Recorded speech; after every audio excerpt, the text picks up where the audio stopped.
Pookode veterinary സർവകലാശാല ക്യാമ്പസിലെ വിദ്യാർത്ഥി JS സിദ്ധാർത്ഥന്റെ മരണവുമായി ബന്ധപ്പെട്ട കേസിൽ പ്രധാന പ്രതി പിടിയിൽ. മുഖ്യപ്രതി അഖിലിനെ പാലക്കാട്ട് നിന്നാണ് കസ്റ്റഡിയിലെടുത്തത്.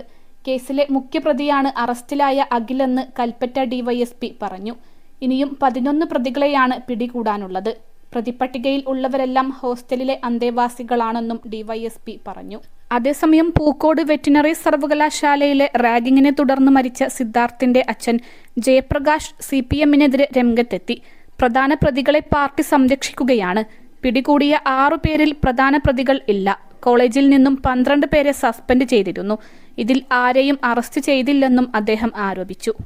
സീനിയേഴ്സായ SFIക്കാർ ലഹരി ഉപയോഗിക്കുമെന്ന് മകൻ പറഞ്ഞിരുന്നു. മരണശേഷം മകന്റെ സുഹൃത്തുക്കളും ഇക്കാര്യം പറഞ്ഞു. സംഭവവുമായി ബന്ധപ്പെട്ട 12 പേരും SFIക്കാരാണ്. അറസ്റ്റ് ചെയ്ത പ്രതികളിൽ മുഖ്യപ്രതികളില്ല. മുഖ്യപ്രതികളെ പോലീസ് അറസ്റ്റ് ചെയ്യാത്തത് പാർട്ടി സമ്മർദ്ദം കാരണമാണെന്നും അദ്ദേഹം ആരോപിച്ചു. +2 ഡിഗ്രി കഴിഞ്ഞവർക്ക് വേൾഡ്സ് ഫസ്റ്റ് AR/VR ക്ലാസ് റൂമിലൂടെ സ്മാർട്ട് ഫോൺ എഞ്ചിനീയർ ആവാം. കൂടുതൽ അറിയാൻ വിളിക്കൂ ബ്രിഡ്കോ ആൻഡ് ബ്രിഡ്കോ.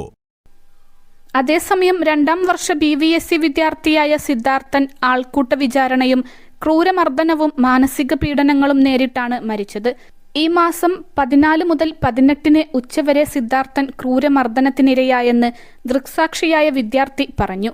ഹോസ്റ്റലിലെ 130 വിദ്യാർത്ഥികളുടെ മുന്നിൽ നഗ്നനാക്കിയായിരുന്നു മർദ്ദനം. 2 ബെൽറ്റുകൾ മുറിയുന്നത് വരെ മർദ്ദിച്ചു. തുടർന്ന് ഇരുമ്പു കമ്പിയും വയറുകളും പ്രയോഗിച്ചു. പുറത്തു പറഞ്ഞാൽ കൊന്നുകളയുമെന്ന് ഭീഷണി നേരിട്ടതായി ഈ വിദ്യാർത്ഥി പറയുന്നു. കാര്യങ്ങളെല്ലാം കോളേജ് ഡീനിനും ഹോസ്റ്റൽ വാർഡനും അറിയാമായിരുന്നെന്നും ആരോപണമുണ്ട്.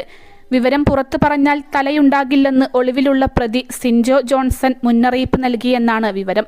ക്യാമ്പസിൽ ഇത്തരം മൃഗീയ വിചാരണകൾ നേരത്തെയും നടന്നിട്ടുള്ളതുകൊണ്ടാണ് ആരും സിദ്ധാർത്ഥനെ രക്ഷിക്കാൻ തുനിയാത്തതെന്നും വിവരമുണ്ട്. ക്യാമ്പസിൽ സിദ്ധാർത്ഥൻ നേരിട്ടത് മൃഗീയമായ വിചാരണയാണ്.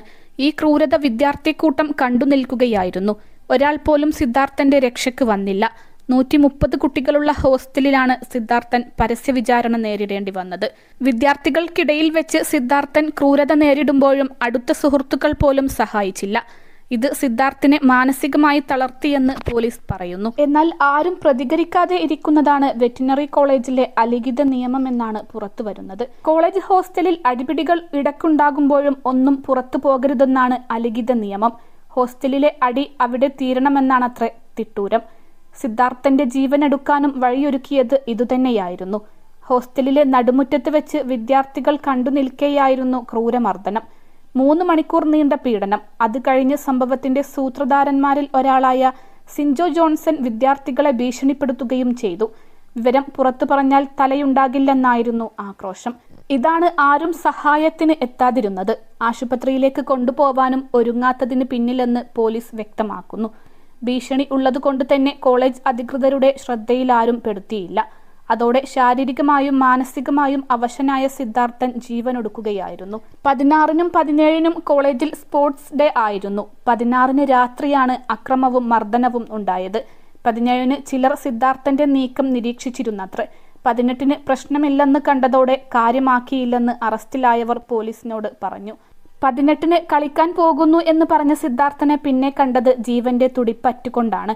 ആദ്യം അസ്വാഭാവിക മരണത്തിനായിരുന്നു കേസ്. 21 ലക്ഷത്തോളം സന്തുഷ്ടരായ ഉപഭോക്താക്കളും 2 ലക്ഷത്തോളം തിമിര ശസ്ത്രക്രിയകളും പൂർത്തിയാക്കിയ മലബാറിലെ ഏക കണ്ണാശുപത്രി അൽ സലാമ ഹൈ ഹോസ്പിറ്റൽ റോഡ് പെരിന്തൽമണ്ണ.